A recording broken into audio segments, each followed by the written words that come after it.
গত কয়েকদিনে ভ্যাপসা গরমে ভুগছেন রাজধানী সহ দেশের বিভিন্ন স্থানের মানুষ। সঙ্গে থেমে থেমে বৃষ্টিপাত।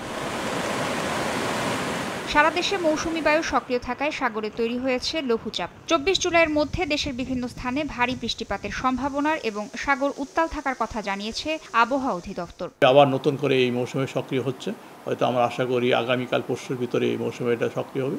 সেই সময় বৃষ্টিটা শুরু হয়ে যাবে এবং দেখা যাচ্ছে যে আগামী ২৫ তারিখ থেকে আপনার ২৮-৩০ তারিখ সারা দেশে অতি ভারী থেকে ভারী বর্ষণ হতে পারে। পূর্বাভাস বলছে বরিশাল, খুলনা, সিলেট, ময়মনসিংহ অঞ্চলে বৃষ্টিপাত আরও বাড়বে। এছাড়া দেশের বিভিন্ন স্থানে হালকা থেকে মাঝারি ধরনের বৃষ্টিপাতের সম্ভাবনাও রয়েছে। এদিকে অতিবৃষ্টির ফলে বন্যা এবং বিভিন্ন স্থানে জলাবদ্ধতার শঙ্কার কথা জানান পরিবেশবিদরা। দীর্ঘ সময় বায়ুতে আর্দ্রতার পরিমাণ বজায় থাকা সহ অল্প সময়ে বেশি বৃষ্টিপাতকে দায়ী করছেন তারা। যখনই বৃষ্টিপাত যে এলাকায় হচ্ছে ওই এলাকায় বন্যা অথবা সাময়িক থেকে দীর্ঘস্থায়ী জলাবদ্ধতা সৃষ্টি হচ্ছে।